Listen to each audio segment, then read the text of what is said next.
आज 10वां दिन दशहरा यानी कि विजयादशमी, ये पर्व आश्विन मास की शुक्ल पक्ष की 10वीं तिथि को मनाया जाता है। दशहरा का संबंध दो प्रमुख धार्मिक घटनाओं से है। एक भगवान राम द्वारा रावण का वध और दूसरा माँ दुर्गा द्वारा महिषासुर का संहार।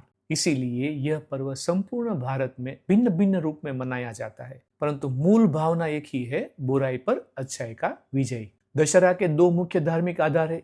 रामायण के आधारित पर है, उत्तर भारत में प्रचलित है। यह विश्वास है कि यह दिन भगवान श्री राम ने रावण का वध किया था। श्री राम ने रावण की लंका पर चढ़ाई करके असत्य, अहंकार और अधर्म का अंत किया था। इसके प्रतीक रूप में आज भी रावण, मेघनाद और कुंभकर्ण के पुतले जलाए जाते हैं। महिषासुर मर्दिनी यानी कि पूर्वी भारत, बंगाल में ये भी कहा जाता है। इस दिन माँ दुर्गा ने राक्षस महिषासुर का वध किया था। यह नवरात्रि के 9 दिनों की साधना के बाद की विजय का प्रतीक है। बंगाल में इसे दुर्गा पूजा के रूप में भव्य तरीके से मनाया जाता है और दशमी के दिन माँ की प्रतिमा का विसर्जन किया जाता है।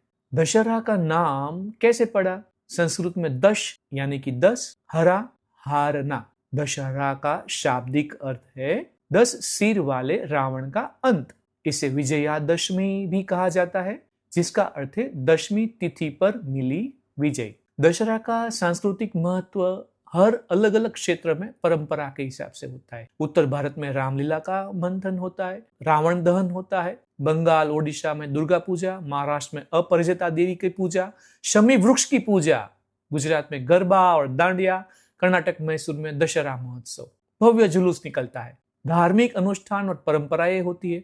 शस्त्र पूजन होता है। दशहरे के दिन शस्त्रों का, औजारों की पूजा होती है, विशेषकर क्षत्रिय और सैनिकों के लिए। यह विश्वास है कि शस्त्र धर्म का रक्षक के लिए है। शमी वृक्ष का पूजन। महाभारत काल में पांडवों ने अपने अज्ञातवास के दौरान अपने शस्त्र को शमी वृक्ष में छुपाए थे, इसलिए शमी वृक्ष की पूजा की जाती है।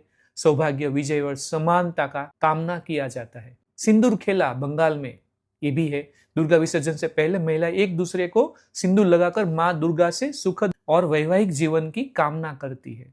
रामलीला और रावण दहन कई जगहों पे, कई स्थान पे होता है। दशहरे की शाम को विशाल मैदान में रावण, कुंभकर्ण और मेघनाद के पुतले जलाए जाते हैं।